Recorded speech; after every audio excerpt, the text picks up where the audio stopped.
You're listening to episode 139 of The Secular Buddhist.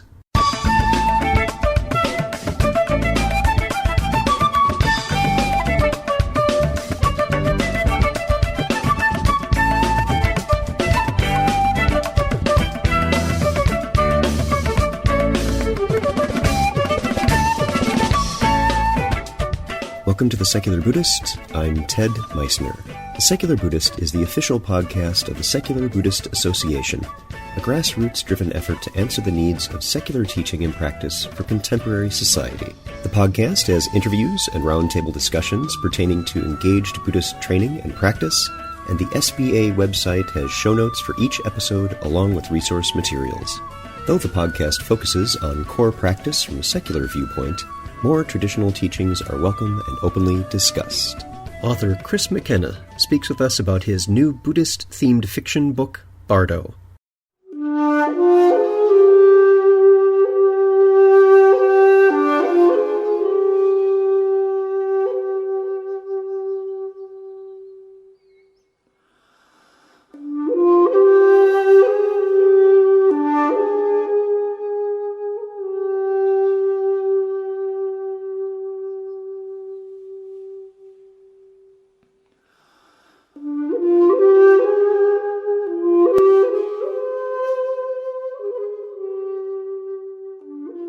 More and more, we are seeing an increase in the mainstream media of Buddhist practices and ideas.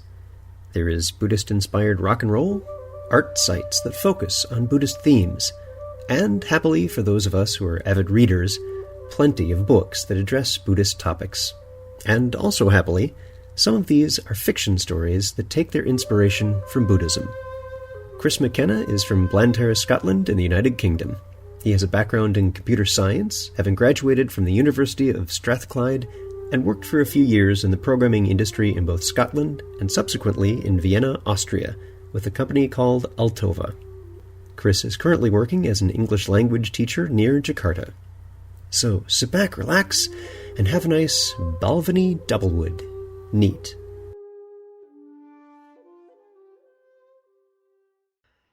And our guest today is Chris McKenna. Chris, thanks for coming back. Well, thanks for having me on again. It's wonderful to hear your voice. Of course, I love just the sound of the Scottish accent. It's always nice for me to hear that. I'm not sure how much of it I've lost. No, not at all. Still there. It's still there. Okay, yeah. Just traveling around, it tends to disappear now and again. So it depends on who I'm speaking to. So when we last had you with us was on episode 51 for your book Paradigms, and when we left you, you were teaching in Japan. So why don't you catch us up with your life since then, and tell us a little bit about the short book you wrote in between then and now. Yeah, sure. So since then, I can't even remember how many years ago that was now. Maybe a year and a half, 2 years About ago. a year and a half, yeah. Yeah. So after Japan, I went home for a month. Saw my family, which is an unusual event these days. It's been a while. My mother keeps hassling me to go home for Christmas, but it's quite a distance, you know. Then after that, I went back to China again, and I was in central China working in Henan province, Nanyang Nanyang Institute of Technology, which is NIT. So it's a bit of a rip-off of the American university, but yeah, it's China. Yes, I worked there for a year and a half. I was teaching English and teaching computer science as well. And during that time, I was able to go to India, and that was my first time in India, and I really liked it there. Have you been to India? I have not. Tell me what you like best about it. Well, at first I was a little bit disappointed when I got to India. It seemed much more sort of modern and maybe a little bit too much like China in many ways. But my mother was actually training as a novice nun for a while, a long, long time ago. Obviously it didn't work out. And she had lived in India in a place called Tiruvannamalai. And so I went there just to see where she'd lived. And it turns out that Tiruvannamalai is also famous for the ashrams and Sri Ramana and some other sort of famous, mainly Hindu rather than Buddhist, but some So there's lots of teachers that go there, Muji and some other people. And so that was really interesting because I got to meet some really great people, other people who were kind of doing the spiritual thing, which for me was, I think you mentioned it as well before on one of your podcasts. You were saying you're a bit of a loner Yeah. usually. Yeah. Yeah, so I'm kind of the same, but I've been looking for a sort of sangha to get involved in. And so it was really nice just to meet up with some people and be able to chat about these things openly. Sit down at a coffee shop and the first thing you can talk about with someone is, oh, how's your meditation going? Yeah. It's Yeah, that is helpful. yeah, you don't have to go through all the other fluff first to get to that. So yeah, India was really good for me. I did one of the Goenka retreats as well when I Oh, was the there. 10-day ones. Yeah, yeah. It Yeah. was interesting. So uh, might want to extrapolate on that word interesting a bit for us. I don't know. Some of these things work for some people and not for others. I, it was very, very intense. It's sort of 10 days silence. You're meditating pretty much most of the day, if not, yeah, all of the day. Limited food. You're up very early in the morning, which I found tough. It was a 4 o'clock in the morning start. Which is a tough one for me. But I enjoyed it to some extent, but I felt I got more out of just when I was in Tiruvannamalai, just kind of hanging out with people, going to satsangs and then meditating in my own time when I felt like it, rather than trying to force it so much. Hmm. But Hmm. uh, but yeah, I think a lot of people like it. A lot of people I was there with enjoyed it a lot as well. Yeah, it's good. Um, then after India, I went back to China again, same place. I was working just over the holidays. I went to India, and then where did I go from there? Oh, and then I went to Laos and Cambodia, just passing through. And finally, I've ended up back here in Indonesia again. So I'm in Tangerang, which is maybe about an hour from Jakarta, maybe a little more than an hour, depending on traffic. Yep. And so I'm here, I'm teaching in a primary school this time. So young kids rather than the university. Interesting. Now, while during those travels you just mentioned, you also put out a book that's it's not the one we'll be focusing on today. It's a collection of short stories, The Truth About Fairies. Tell us about Ah, that yeah. one, because you did send me a copy. I did read it. I enjoyed it immensely. It was a lot of fun. Okay. Yeah, yeah. That one, it's not really associated with Buddhism. So yeah, it was the truth about fairies was kind of in my spare time. I like to write some short stories as well. Especially if you're in the middle of a book or something and you can sometimes feel a lot of pressure to finish. And sometimes it's nice just to finish something. So sometimes I like to go and write short stories. Um, and so the truth about fairies was basically a collection of these stories that I'd written over the past year or two. And the idea was like, fairies that we have today in sort of storybooks and whatnot are the nice shiny fairies and whatnot. Um, Originally, in Victorian times, people used to hang iron above the beds to stop fairies from stealing their children, and so I was trying to go back to that sort of darker fairies, not so happy fluffy ones, but a bit darker, a bit sort of trickster characters, Yeah, yeah, which I quite like playing with a lot. Yeah, yeah. They seem um, much more Brothers Grimm fairy than what we've seen in the yeah, very yeah. politically correct, happy-go-lucky childhood story in the modern time fairies. Yeah, so it's nice to go back to it and just like I said, a few people have done it, but yeah, it's just my own take on it. From I used to do a lot of role playing, and my friend who Hmm. died ran a game that was based around fairies and things, and I think I got a lot of my inspiration from that from my friend Kevin. That's true. And in fact, a lot of us used to do role playing in our youth.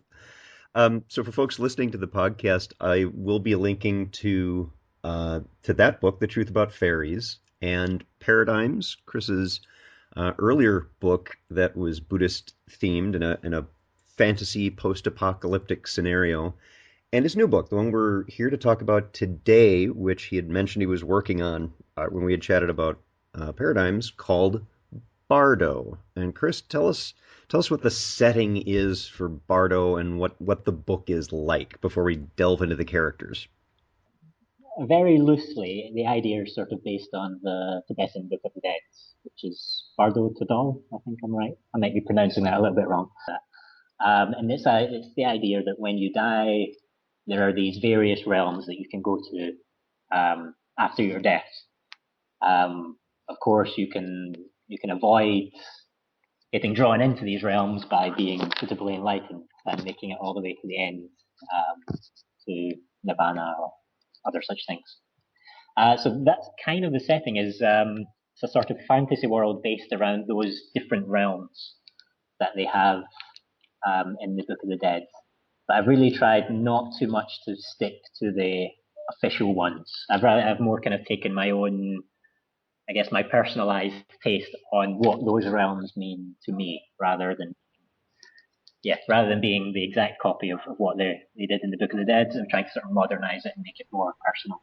Yeah, and you did that very well because as I was reading the book, the atmosphere of the different settings that you have, like the marketplace, for example, were just you could catch that right away. The tone of it was done very well. Um, Thanks.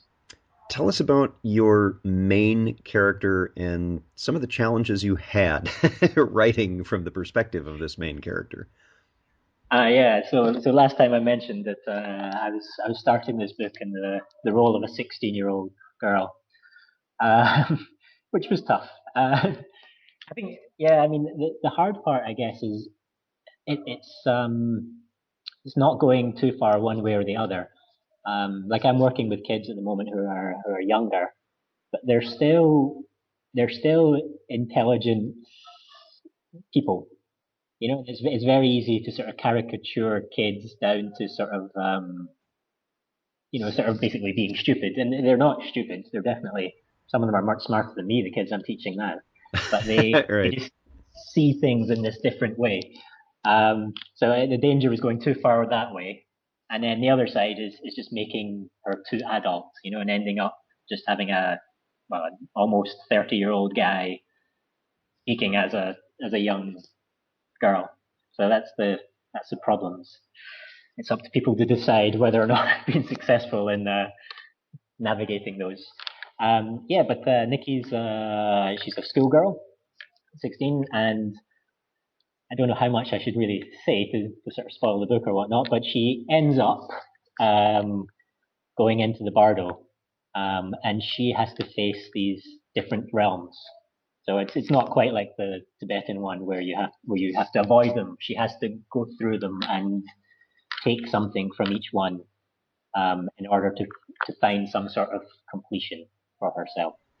And I will say your characterization of Nikki was accurate to my recollection of teenagers that I've dealt with over the years. That she also it's not just a 16-year-old girl, but you've chosen to make the character one who doesn't fit in with the other girls. She's a bit of the outsider. And I think there are a lot of people who, when they read the book, will really tie into that regardless of their age. That's what a lot of us have felt that way. And you did that very well. And particularly her attitude about things is it's very teen. And the situation she describes and her references to them is also very teen and something we'll all resonate with if you've been a teenager, if you are a teenager, if you're looking forward to being a teenager, that's all going to make sense to you. Yeah, I was kind of lucky in that regard. The kids, I'm back at the same school I taught at before, and I taught grade 6 before, and a lot of the kids are still on my Facebook, so I'm still sort of privy to a lot of the things that interest them and a lot of the way they kind of react to different situations. So that's sort of been a source of help, is being able to still, I guess, have contact with people of that age. It does help to some Good. extent. Now, her guide in this is a character named Dog, and who is sometimes literally a dog. And if I'm recalling correctly, a book that I'd read that I can't think of the name of it for the moment, but the main character in that is a dog, and he's really on his way towards his next life as a human being. And there was a reference in that book that um, dogs are sometimes in the Tibetan context messengers. That they're also the beings that your life before being human is as a dog. Was there anything associated with that in your choice of dog as the guide character? I'd love to say yes. That sounds fantastic. Say yes, that would be fine. That Oh would be yes, yes, really yes, smart. definitely. No, I was actually more thinking along. I guess it was the Catholic upbringing. I was thinking of dog collars and priests, and for me that was why I chose dog, was because it had a dog collar, and it was a kind of play on that. But yeah, it's a totally that's an interesting thing to hear actually. But yeah, cool. It was, and you tie that in. Tell us about the character of Dog himself, because he was my favorite, and I think will be the favorite of a lot of people in the book. Oh, okay. Oh, great. Yeah, I wasn't sure how well I'd done with him. I tried to keep him a bit mysterious, but the idea with him was basically a sort of bodhisattva type character. He's a bit wacky, bodhisattva, but that sort of bodhisattva type character. He's coming back to help other people to go through their journeys. But sadly, he's not been successful yet, and he's failed before, and he's tried different ways, and it's not worked out for him. So he's still sort of plowing away, trying to get people, and so he ends up leading to some extent Nikki through this without telling her too much, because he's kind of realized that telling people too much is not necessarily conducive to them being successful. So Well, and let's talk about one of Dog's failures in this. Another character you have named Alistair. One of the things I wanted to ask is, was there any particular inspirational historical figure for Alistair? no, but please tell me one. The name, at least in the States, is a fairly uncommon one, and we tend to We're folks thinking with of a similar Crowley. background to mine will think of Aleister Crowley and his whole spiel, and it didn't quite resonate with what you had for that character, but the idea that someone who has this rebirth and they're kind of stuck because their ideas were wrong resonated for me with that particular name. Yeah, no, I mean, it, out of all the characters, I would say he's the most one that's I suppose closest to myself. Um, that sort of the way I sometimes feel with my spiritual life is, at the beginning there was all this intensity, everything felt like it was going somewhere, and then you kind of plateau to some extent, and it's hard to kind of move beyond that. And to some extent, I think I mentioned this when we were talking about paradigms as well, was my own tendency towards being really academic and studying everything and learning everything. And it's something that I know is probably wrong for me anyway. It was good at the beginning, but I've got this really big danger of getting absorbed in reading stuff and listening to other people and going to satsangs and talks and other things like this. Um, and I think it is a big danger for intellectually minded people, those that have grown up with academia in the way that we have. We do tend towards that. And so he was kind of my attempt to represent that side of me that I feel is there, the I've tried, but I'm not quite getting there yet. Hmm. Well, and his, let's say one of his actions in there, to me read as he does get it, and what he does to help Nikki along the way, without giving out too much of the story in spoilers, to me said, Alistair did get it.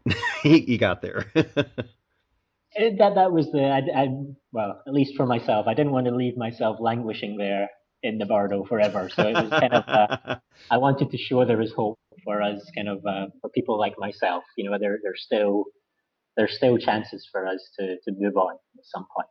We might have a lot of work still to do. It might take big choices, but we've still got a chance. I hope. Yeah, that's our hope.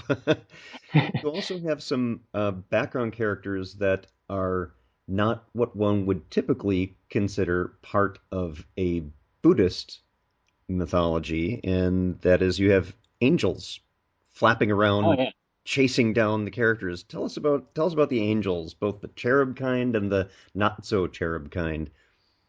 yeah. I think again, this is probably harking back to the Catholic upbringing, and I told you I was into Gnosticism for a while as well. Um, and I think for a lot of Westerners, a lot of the stories that we read don't necessarily resonate with us because they don't have those god figures in them. A lot of the time we've had to fight past these sort of big god figures that we've had in our lives. And I've heard like countless people come on when they interview you. Sorry, when you interview them, and they often start with the very similar sounding story about being part of mainstream religion and really having to overcome something and then finding some freedom through secular Buddhism or Buddhism. Is that fair to say? Is that? Yeah, I think very much so. There's a lot of common threads in many stories that people tell about their own lives. Yeah. So the sort of the god figures and the angel figures were really trying to, I guess, westernize a lot of Buddhist ideas. Put them into a context that we can understand, or that someone who doesn't know about Eastern mythology and things can resonate with very, very quickly without having to go and study books on various things. I mean, with Bardo especially, my target is a younger audience. So I really don't expect them or to have learned about this stuff, especially if they've grown up in a Western environment. It seems very unlikely they'll know, what I can't even remember what the big guards called that stand outside the temples. Yakshas or something, yakshas. I could Oh, be wrong. yeah, yeah, yeah. Yeah, yeah. So it's very unlikely to know, what a yaksha was. So this was sort of my attempt at, yeah, just not hopefully not losing too much, but trying to merge it with a lot of Western ideas and sort of bring it into a context that more people will be familiar with. And that did make a lot of sense. And I had a moment reading the book where the phrase from The Wizard of Oz, "Pay no attention to that man behind the curtain," That's came up. exactly one of my inspirations for the book. Tell us It about that, because that came through and it was beautifully done. So tell us more about how you worked that in. that was kind of my idea when starting off the book was basically that was the idea was a Buddhist Wizard of Oz was exactly where things started flowing from. Um, and it was the idea of these god figures that we personally create. So rather than it being there is a god, there is a god because we culturally, we depending on how you want to look at it, there is a god because we create that god ourselves. So in this case, the ruler or the big golden guy in this case is the one who's created to some extent by our own belief system. Yeah, and that theme came out very well, particularly as you meet the man behind the curtain, and Nikki's interactions with him and Dog's interactions with him ties in very well with these early Buddhist ideas of uh, Brahma himself needing Buddha to teach that these are illusions, and you were just the first. You didn't create everything. It might have seemed that way because you were the first one there, but you really didn't create everything. Those themes tied in very nicely with how you've done it in the book. So if folks are listening, if you're thinking of it as, well, yeah, it's a fantasy book for the teen sect. There's some good themes in here. You might want to check it out because I found it very enriching. Chris, what I wanted to follow up with now is you've got a couple of published books out. You've got Paradigms, you've got Bardo, and The Truth About Fairies, which I also like, not on Buddhist themes, but was also just a wonderful read. And if you're if you're someone who watches the TV series Grimm, you'll want to probably read The Truth About Fairies because it's along those lines. Chris, what are you looking to do next? Do you have any particular projects that are slated that you're working on, or do you want to take a little break for a while and then take a look at what you might want to do? At the moment, there's one, but it's still in the thought stage, and it's I don't even have a name for it yet, but much more science fiction based. So I was going to try and sort of move away from the fantasy into a more straight science fiction with, I'm not sure this time if it's going to be Buddhist or just plain philosophical ideas. I guess they tie in together, and because of my philosophies, it might end up being a Buddhist book. But yeah, sort of Buddhism in space sounds kind of interesting. Excellent. It does. It does. And I hope you will come back and speak with us again when that book comes out. Our guest today has been Chris McKenna, back again with his new book, Bardo. And I have links to some websites that Chris is involved with. The one I want to mention here for folks who are listening is his website, www.mckennastories.co.cc, and that's MCKENNA stories.co.cc. Chris, thank you very much for being here. It's good talking with you, and I hope you'll come back to talk about Buddhism in space. Great. Thanks for having me on again.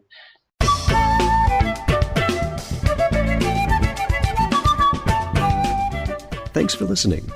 If you'd like to learn more about something you've heard in today's podcast, please come visit the SBA website at secularbuddhism.org, and you'll find an entire webpage devoted to this and every episode. Discussion about this episode can be found on the episode page itself, along with show notes. The music for The Secular Buddhist is used by permission from John Kaizen Neptune's CD, Steps in Time. Additional music is provided courtesy of Monty Levinson of Taihei Shakuhachi and Rodrigo Rodriguez. Their websites are also linked on the SBA site on the About Podcast Music page. Until next time, remember, every moment you have a choice. Make it the best you can. See you next time on The Secular Buddhist.